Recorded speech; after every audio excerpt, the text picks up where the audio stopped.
Hello viewers, welcome to our channel. నేను మీ Charan Parimi. Russia బంగ్లాదేశ్కి జాగ్రత్త అని చెప్పేసి వార్నింగ్ ఇస్తుంది. నిజానికి రష్యాకి భారతదేశానికి మంచి మైత్రి సంబంధాలు ఇవన్నీ ఉన్నాయి, కానీ రష్యాకి బంగ్లాదేశ్ మధ్య పెద్దగా అనుబంధాలు ఏం లేవు, కానీ వాణిజ్యపరంగా ఒకటి అరా సంబంధాలు పెట్టుకొని ఉన్నారనమాట.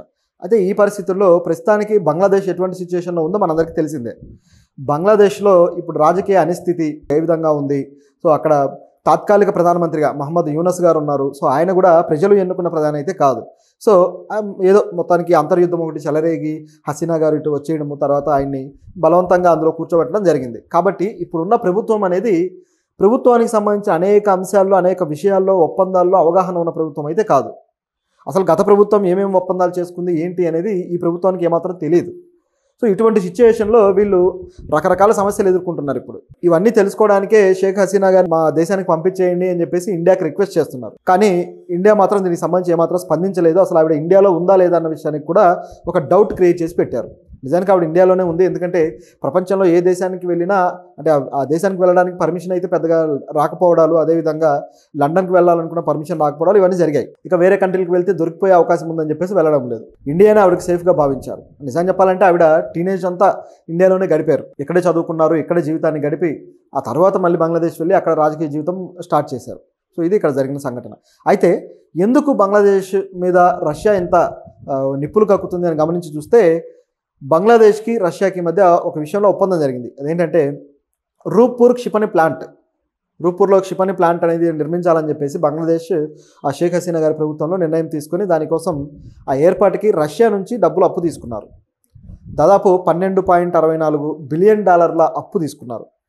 చాలా పెద్ద మొత్తంలో అప్పు ఇది. సో దీంతో అది కూడా 2022 నుంచి 2024 మధ్యలో కొద్ది మొత్తంగా కొంచెంగా తీసుకొని దీన్ని నిర్మించాలి అని చెప్పేసి ప్లాన్ చేసి నిర్మిస్తూ వెళ్ళారు.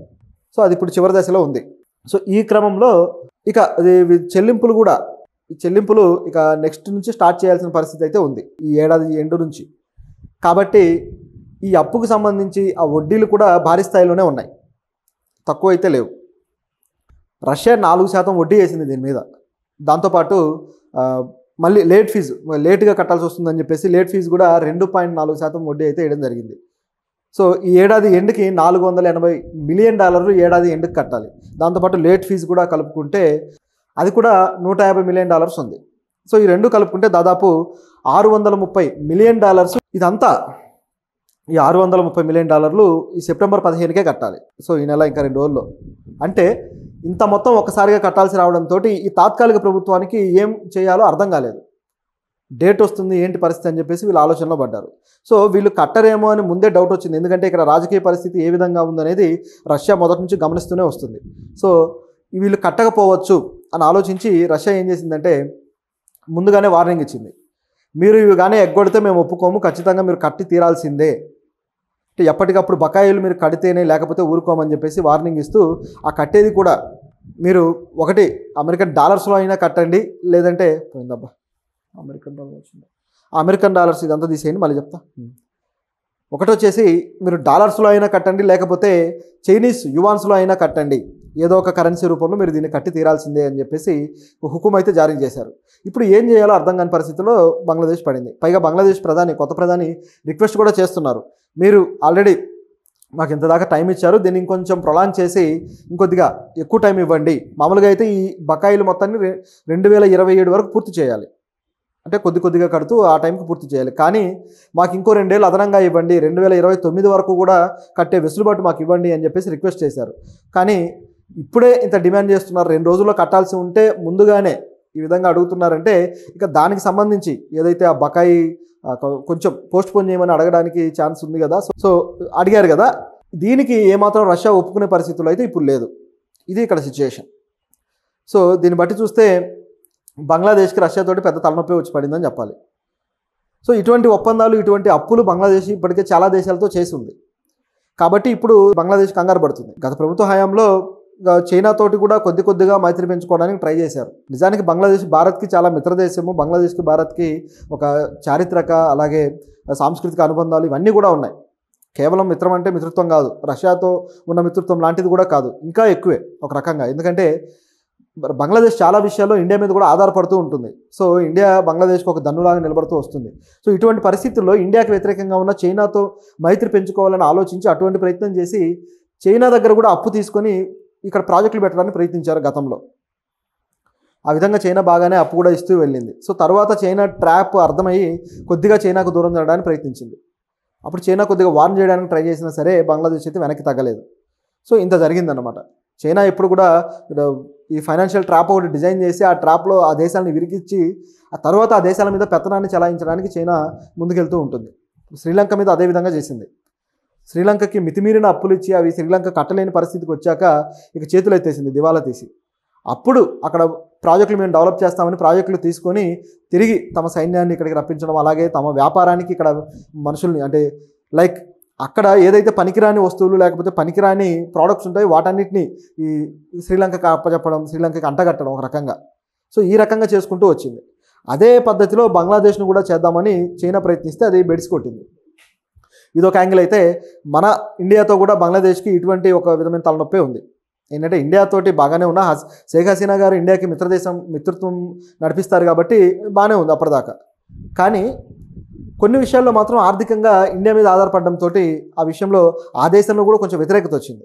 ఇప్పుడు చూసుకుంటే కేవలం రష్యాకు మాత్రమే కాదు, మన దేశంలో అదానీ ఎవరైతే మన దేశంలో టాప్ రిచెస్ట్ పీపుల్లో ఒకరైన అదానీకి కూడా బంగ్లాదేశ్ అప్పుపడి ఉంది. సో ఇది ఇక్కడ ఇంట్రెస్టింగ్ ఫ్యాక్ట్. ఏంటంటే అదానీకి చెందిన ఒక పవర్ ప్రాజెక్టు ఉందన్నమాట. సో ఈ పవర్ ప్రాజెక్టు నుంచి వీళ్ళు పవర్ కొనుక్కుంటున్నారు. నిజానికి అసలు బంగ్లాదేశ్కి వచ్చే పవర్ చాలా వరకు ఇండియానే సప్లై చేస్తుంది. ఇండియా పవర్ అవసరాలు ఎక్కువ ఇండియాకి. నిజానికి ఇండియా లోపలే పవర్ చాలా అవసరం. రైతులకు కావచ్చు, అనేక సెక్టార్స్కి కావచ్చు, పవర్ ఎక్కువ కన్జ్యూమ్ అవుతూ ఉంటుంది. అటువంటిది ఇండియా కూడా పవర్ని ఇతర దేశాలకు కొంతవరకు ఎక్స్పోర్ట్ చేస్తూ ఉంటుంది. సో ఇందులో భాగంగా బంగ్లాదేశ్కి దాదాపు 67% పవర్ని బంగ్లాదేశ్కి అమ్ముతుంది. ఇండియా ఏదైతే ప్రొడ్యూస్ చేస్తున్న పవర్ ఉందో ఇందులో 67% బంగ్లాదేశ్కి అమ్ముతూ మిగతా కొద్దిగా పర్సెంట్ మాత్రమే ఇతర దేశాలకు అమ్ముతుంది. బహుశా శ్రీలంక ఇలాంటి కంట్రీస్కి అయి ఉండొచ్చు, ఆఫ్ఘనిస్తాన్ ఇట్లా. సో ఈ స్థాయిలో ఇండియా మీద ఆధారపడింది బంగ్లాదేశ్. సో అదానీ కంపెనీకి బంగ్లాదేశ్ $800 మిలియన్ అప్పుబడి ఉంది. ఆ గోడ్డా అనే పవర్ ప్రాజెక్ట్ నుంచి వీళ్ళు పవర్ తీసుకుంటూ వచ్చారనమాట. సో ఈ $800 మిలియన్ కూడా ఇప్పుడు వీళ్ళు కట్టే పరిస్థితి లేదు. ఎందుకంటే నిజానికి ఇది కూడా ఒకేసారి కట్టాల్సిన పని లేదు. ఇది కూడా కొంచెం బకాయిల రూపంలో ఉంది. అంటే 200 ఆ విధంగా ఉంది అనమాట. అయినా సరే కట్టే పరిస్థితి అయితే లేదు. రష్యా లాంటి అతి పెద్ద దేశం, సో వీళ్ళకే కట్టడానికి వీళ్ళు ఇంత టైం అడిగారు. ఇక అదానీ అనేది ప్రభుత్వం కూడా కాదు, అదానీ ఒక ప్రైవేట్ వ్యక్తి. సో ఆయన దగ్గర నుంచి టైం తీసుకోవడం అనేది కొద్ది సులభమే. కాబట్టి ఈ విషయంలో మాత్రం అదానీకి ఇప్పుడే కట్టకుండా కాస్త వెనక్కి జరిగి నిదానంగా కట్టే అవకాశం అయితే వీళ్ళకు ఉంది. కానీ నిజంగా కడతారా లేదనేది కూడా చూడాలి. ఎందుకంటే ఇప్పుడున్న పరిస్థితుల్లో వీళ్ళకి అసలు ఇప్పుడు దేశంలో చాలామంది పనులు మానుకొని చాలా నిరుద్యోగులు రోడ్లెక్కి గందరగోళం చేసిన పరిస్థితి ఉంది. అనేక మంది వ్యాపారాలు దెబ్బతిన్నాయి. దీంతోపాటు అనేక ప్రాజెక్టులు కూడా మూతపడ్డాయి, అనేక కంపెనీలు మూతపడ్డాయి. సో వీటన్నిటిని మళ్ళీ పునరుద్ధరించే టైం తీసుకోవాలి. ఇటువైపు చూస్తే అక్కడ ఉన్న ప్రధానమంత్రి వచ్చేసి ఆర్థిక నిపుణుడు. సో ఆర్థిక విషయాల్లో యూనస్ గారికి చాలా అనుభవం ఉంది. సో ఆయన ఆర్థికపరమైన విషయాల్లోనే ఆయన నోబెల్ ప్రైజ్ కూడా అందుకున్నారు. సో అంత గొప్ప పేరున్న వ్యక్తి కాబట్టి వీటిని ఎలా డీల్ చేయాలనేది యూనస్ గారికి బాగానే తెలుసు అని మనం అనుకోవచ్చు. ప్రభుత్వాన్ని ఎలా పరిపాలించాలి, ఎలా మేనేజ్ చేయాలనేది ఆయనకు అర్థం కాకపోయినా ఆర్థికపరమైన విషయాలు ఎలా డీల్ చేయాలనేది ఆయనకు బాగానే అవగాహన ఉంటుంది, లైక్ మన్మోహన్ గారి లాగా. సో మరి యూనస్ గారు ఏం చేస్తారనేది చూడాలి.